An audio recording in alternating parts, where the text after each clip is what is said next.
এইদিকে জামাই বলছে আমার চুল আঁচড়ানো নেই, এদিকে শাশুড়িও আবার চুলটা ঠিক করে নিচ্ছে। তোমাদের দাদা হয়তো আজকে ভালো মন্দ খাবে, আর আমরা হচ্ছে মিড ডে মিল খাবো। তারপরেই যে কোনো একটা ডেট দেখে আমার হয়তো ডেলিভারি হয়ে যাবে, তো আর বেশি দেরি নেই।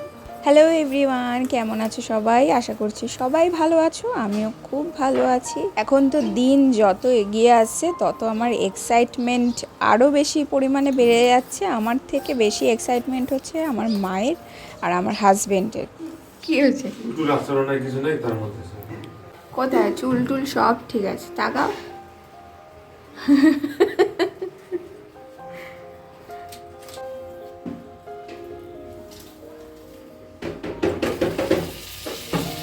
কটা বাজে দেখো, ঘড়িতে কটা বাজে দেখেছ?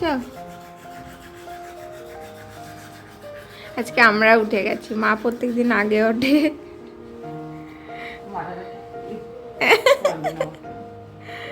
বাবা, এইদিকে জামাই বলছে আমার চুল আঁচড়ানো নেই, এদিকে শাশুড়িও আবার চুলটা ঠিক করে নিচ্ছে ক্যামেরা অন করেছি দেখে। তোমরা তো দেখতেই পেলে যে আজকে তোমাদের দাদা ভাই ওইদিকে ব্রেড টোস্ট বানাচ্ছে, আর আমি একদিকে চা বানালাম। আজকে দুধ চা বানিয়েছি, ব্রেড টোস্ট দিয়ে খেতে বেশ ভালো লাগে। যাদের গ্যাস অ্যাসিডিটি আছে তাদের না খাওয়াই বেটার। আমার জানো তো এই সময়ে খুব গ্যাস অ্যাসিডিটি হচ্ছে, বাট এই এখন দেখছি কটা দিন মানে অ্যাসিডিটির সমস্যাটা অতটা নেই, যার জন্য একটু মাঝে মধ্যে মন চায় খেতে, তাই খেলাম। কিছু কিছু ব্যাপারে মানে আমার এত হাসি পায়, কিন্তু মানে কি বলবো, মানে ফিলিংটা না মিক্স হয়ে যায়, মানে হাসবো না কান্না করব দুঃখে, সেটাই আমি বুঝে উঠতে পারি না।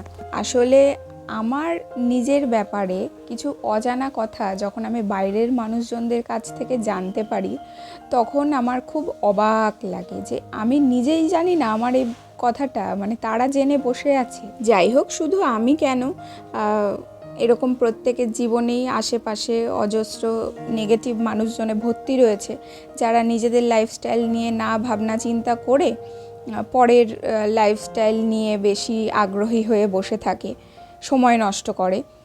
আমি আমার জীবনে একটা জিনিস আমি খুব মেনে চলি, যারা তোমার মুখের সামনে খুব ভালো মধু মধু কথা বলবে আর পেছনে যে তোমার সম্পর্কেই আলোচনা করবে, সমালোচনা করবে, নিন্দা করবে, বদনাম করবে, তো এইসব মানুষজনদের থেকে দূরে থাকাই ভালো, মানে শত হাত দূরে থাকা ভালো।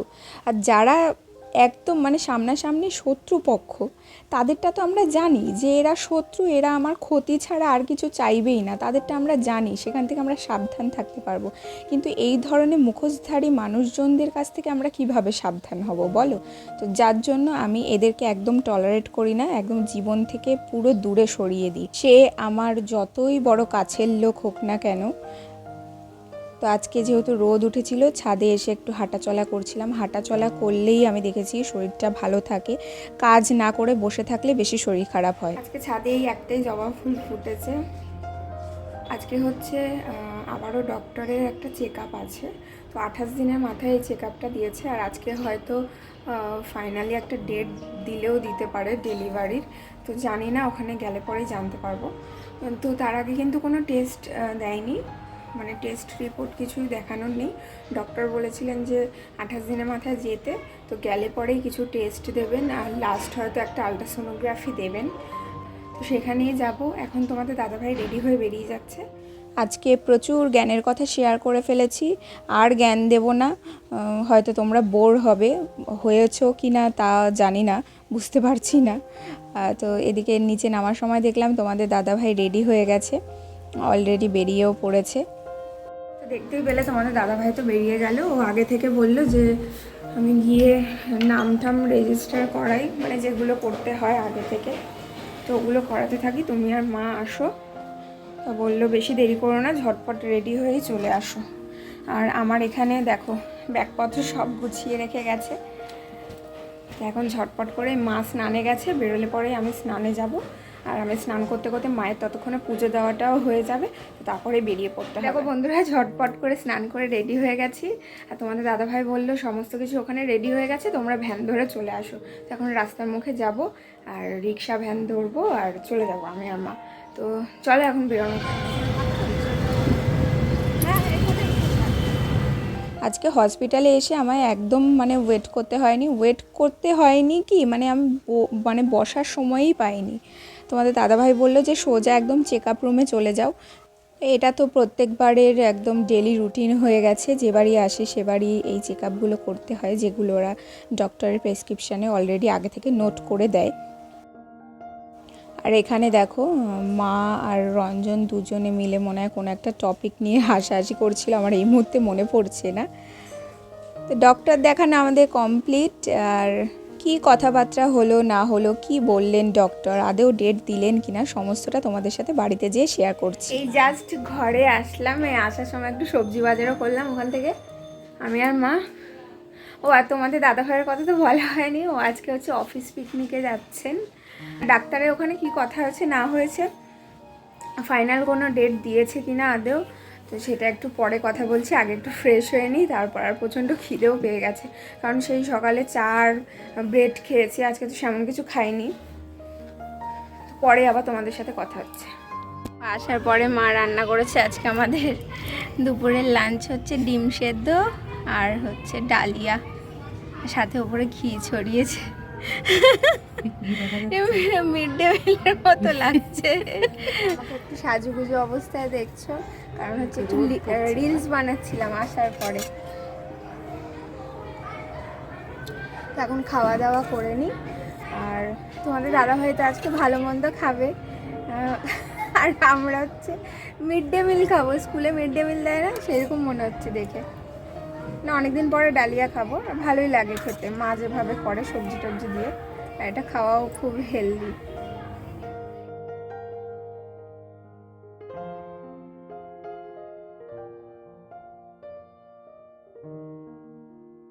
হ্যালো এভরিওয়ান, অনেকক্ষণ পর আবার তোমাদের সাথে কথা হচ্ছে। আর মাঝখানে সন্ধে টন্ধে দিয়েছি, তারপরে মা ছোলা ভেজেছিল, মানে রাত্রে ভিজিয়ে রেখেছিল, সেটা সিদ্ধ করে ভেজেছে। ছোলা ভাজা আর পেঁয়াজ ভেজে মুড়ি মাখিয়ে দিয়েছিল, তার সাথে লিকার চা ছিল, সেই খেয়েছিলাম। আর এখন যেন ঘড়িতে কটা বাজে, এখন বাজে ওই 9টা মতো। তো এখন আমি ব্লগটাকে অন করছি। আর মাঝখানে সত্যি কথা বলতে কি হয়েছে, মানে আজকে যে ব্লগ বানিয়েছি, আমি তো রোজ ব্লগ বানাই না, কিন্তু আজকে যে আমি ব্লগ বানিয়েছিলাম সেটাই আমার মাথা থেকে বেরিয়ে গেছে। তো জন্য তোমাদের দাদাভাই তো অনেকক্ষণ আগেই পিকনিক করে চলে এসেছে, আর মা এখন রাতের খাবারটাও রেডি করছে। তো আমি আসলাম একটু হেল্প করার জন্য। তো আজকে রাত্রে কি করবে মা? ব্রোকলি। আজকে আসার সময় হচ্ছে ওই বাজার করেছিলাম বললাম না টুকিটাকি, তো তখন ব্রোকলি পেয়েছিলাম, ব্রোকলি নিয়ে এসেছি। অনেকদিন ধরে মাই বলছিল বেশি যে ব্রোকলি পাওয়া যাচ্ছে না মনে, মানে শীতকালে বেশি একটা ব্রোকলি খাওয়া হয়নি এবছর। হ্যাঁ, ব্রোকলি হবে আর রুটি হবে, যেটা আমাদের তিনজনেরই ফেভারিট। রঞ্জনও শুনে মানে নাচ ফেলছে রীতিমতো। আমরা না অনেক সময় রিয়েল লাইফ আর রিল লাইফকে একসাথে গুলিয়ে ফেলি, যার কারণে কি হয়, অনেক ভুল ভ্রান্তি তৈরি হয়। যেমন আমাকে দেখে অনেকে বিচার করে যে আমি সংসারে কোনো কাজ পারি না, রান্না বান্না কিচ্ছু পারি না, যেহেতু আমি ফেসবুকে রিলস আপলোড করি প্রতিনিয়ত। আর আমি আর তোমাদের দাদাভাই ঘুরতে যেতে খুবই পছন্দ করি, তো সেগুলো নিয়ে অনেক জাজমেন্ট পাস করে। তো তারা এটাই ভাবে যে আমার সংসারে কাজবাজ করে দেওয়ার মতো অনেক লোক আছে, তারা করে দেয়, আর আমি পায়ের পরে পা তুলে রেখে আমি খাই আর নাচানাচি করে বেড়াই, ঘুরে বেড়াই, এই সব। বিশ্বাস করো, প্রথম দিকে খুব কষ্ট পেতাম যে সংসারের কাজ নিজে হাতে সামলে রেখে এই যে ভিডিও বানানো, একটু নিজেকে সময় দেওয়া, নিজেকে ভালো রাখার জন্য ভিডিও বানানো, আর এই পরিশ্রমটাকে মানুষেরা মানে এইরকম একটা ভুল ধারণার মাধ্যমে বিচার করে নেয়। কিন্তু এখন বিশ্বাস করো, এখন অতটা লোকের কথায় গায়ে মাখি না, কারণ জানি তারা বাইরের লোক, কিছু জানে না, বোঝে না, না জেনে বুঝে কমেন্ট পাস করতে চলে আসে। বাইরের লোকের কথা ভেবে মন খারাপ করে বসে থাকলে তো চলবে না। আমার ভালো লাগাটা তো তারা তৈরি করে দিয়ে যেতে পারবে না। আমার মন খারাপ হলে আমার নিজেই নিজেকে ভালো রাখতে হবে, তারপরে তো আমি অন্য কাউকে নিয়ে ভালো থাকতে পারবো, তাই না? তো যাই হোক, আজকে ব্রোকলিটা রান্না করলাম, দেখতেই পেলে। খুব বেশি মশলা দিয়ে রান্না করা আমি পছন্দ করি না, আমি এর আগেও ভিডিওতে বলেছি। হালকা মশলা হবে, হালকা তেল হবে, বাট রান্নাটা খুব টেস্টি হবে।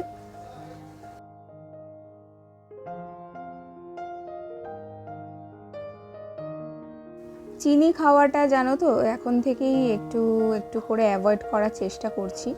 মানে হুট করে তো আর একদম বন্ধ করে দেওয়া যায় না কোনো জিনিস, ওই অল্প অল্প করে খাওয়ার চেষ্টা করছি। তো এরকম করে করে একটা টাইমে পারলে বন্ধই করে দেব। আমি আমার বাবা মায়ের কিন্তু একমাত্র সন্তান, তবুও ওরকম আলালের ঘরে দুলালি হয়ে কোনোদিনও বসে থাকিনি, বা তারাও আমাকে সেভাবে কোনোদিনও প্যাম্পার করায়নি। সব রকম পরিস্থিতিতে কিভাবে মানিয়ে নিতে হয় বা মানিয়ে নিয়ে চলতে হয়, এটা কিন্তু আমার মা বাবা আমাকে শিখিয়েছিল, যার কারণে আমি শ্বশুরবাড়িতে এসে অতটাও সমস্যায় পড়িনি, বা সমস্যায় পড়ে থাকলেও সেই সিচুয়েশানটাকে আমি ওভারকাম করে আজকে এই জায়গায় আসতে পেরেছি। অনেকেই বলে দুটো মানুষের সংসার এমন কী বা কাজ, এত কাজের কথা বলছো। এমনটা মোটেও নয়, দুজনের সংসারও যেমন সংসার, পাঁচজনের সংসারও তেমন সংসার। কিন্তু সংসারের কাজ করলে কাজ আছে, কাজ না করলে কোনো কাজ নেই। সারাদিন তুমি শুয়ে বসে থাকতে পারো, কোনো চাপ নেই, কিন্তু চাপ নিলেই চাপ। অনেক গল্প করে ফেললাম আজকে তোমাদের সাথে, আর গল্প করতে করতে আমার রান্না বান্না রুটি বানানো সমস্তটা হয়ে গেছে। মা তো আটা মেখে বেলে দিল আর আমি রুটি ভাজলাম। আজকে রুটিগুলো না সব কটাই বলতে গেলে ফুলেছে। আর এখন আমরা খেতে বসে পড়েছি, খাওয়া চলবে, গল্পগুজব চলবে, এই সবই আর কি। মা আসলে না আমাদের ডিনারটা খুব তাড়াতাড়ি হয়ে যায়, মানে 10টা সাড়ে 10টার মধ্যে হয়ে যায়। আর মা না আসলে, মানে না থাকলে পরে সেটা অনেকটা লেট হয়ে যায়। রাত্রের ডিনার কমপ্লিট হয়ে গেছে, আর প্রত্যেক দিনের মতো এই যে মা থাকলে দুটো ঝুটকুলি বেঁধে দেয়, বেনুনি করে দেয়, তো করে দিয়েছে। তো যেটা বলার জন্য ক্যামেরাটা অন করলাম, একে তো ব্লগটা শেষ করে দেবো, আর দ্বিতীয়ত ডক্টরের ওখানে গেছিলাম, ওখানে কি হয়েছে না হয়েছে সেটার আপডেট তো দিইনি তোমাদেরকে। তো ডক্টর কিন্তু ফাইনাল ডেট এখনও দেয়নি, মানে এক্স্যাক্ট ডেটটা এখনও বলেননি। তো লাস্ট হচ্ছে আরেকটা চেক আপ হবে আমার ফেব্রুয়ারি মাসে। ওটা কতদিন পরে যেতে বলেছে? আচ্ছা, ফেব্রুয়ারির 18 তারিখে যেতে বলেছেন আবার। আর তার আগে আজকের প্রেসক্রিপশানে কিছু টেস্ট দিয়েছেন। একটা হচ্ছে ইসিজি করতে হবে। ইসিজি ঠিক বললাম? ইউএসজি আসলে সব ভুলে গেছি, মানে কি টেস্ট দিয়েছে না দিয়েছে। তারপর প্রেসক্রিপশনটা দেখে নিই। দেখো 18 ফেব্রুয়ারি চেক আপ আছে বললাম, তো ওটা ভুল বলেছি। একে তো ফেব্রুয়ারির 25 তারিখে আবার আমাকে যেতে হবে, আর যেই টেস্টগুলো করে নিয়ে যেতে হবে সেগুলো হচ্ছে, একটা হচ্ছে ইসিজি দিয়েছে, আরেকটা ইউএসজি করতে দিয়েছে, আর একটা হচ্ছে ব্লাড টেস্ট দিয়েছে। তো এই হচ্ছে 3-4টে টেস্ট আছে, তো ওগুলো করে ওই রিপোর্ট নিয়ে একবারে যেতে হবে। তারপরেই উনি একদম এক্স্যাক্ট ফাইনাল ডেটটা বলে দেবে। 37 উইক কমপ্লিট হবে হচ্ছে আমার মার্চের 3 তারিখ সম্ভবত, তাই তো বললেন। তো তারপরেই যে কোনো একটা ডেট দেখে আমার হয়তো ডেলিভারি হয়ে যাবে। তো আর বেশি দেরি নেই, শুধু ফেব্রুয়ারি মাসটাই। আর তো ডক্টরের কাছে যাওয়ার পরে তো একটা আল্ট্রাসাউন্ড করেন, ওটা আল্ট্রাসাউন্ড বলে তো, হ্যাঁ হ্যাঁ, একটা মানে সাউন্ড শোনা যায়। যারা প্রেগনেন্সি জার্নি ক্রস করেছে তারা জানবে। তো সেটা তো একটা ওই জেল দিয়ে পেটের মধ্যে ঘোরায়, আর সেই সাউন্ডটা শোনা যায়, মানে বেবির হার্টবিটটা শোনা যায়। তো হার্টবিটটা একদম ঠিকঠাক আছে, আর বেবির মুভমেন্টও এখনও যথেষ্ট ভালো আছে, মানে এদিক ওদিক করছিল। তো এই হচ্ছে আজকের ডক্টরের চেম্বারের আপডেট। আর আমি তো এমনি শারীরিক দিক থেকে একদম ফিটই আছি, একটু মুভমেন্টে সমস্যা হচ্ছে, একটু ক্র্যাম্প হচ্ছে, তো এগুলোই, এছাড়া আর কোনো সমস্যা নেই আমার। তো ঠাকুর করুক আর যাতে কোনো রকম কোনো সমস্যা না হয়। তো চলো আজকের ভ্লগটা এই পর্যন্তই রাখছি। যদি কিছু ভালো লেগে থাকে তাহলে অবশ্যই একটা লাইক করে দিও, আর আমাদের চ্যানেলটাকে সাবস্ক্রাইব করে আমাদের পাশে থেকো। দেখা হচ্ছে পরবর্তী ভিডিওতে। Good night.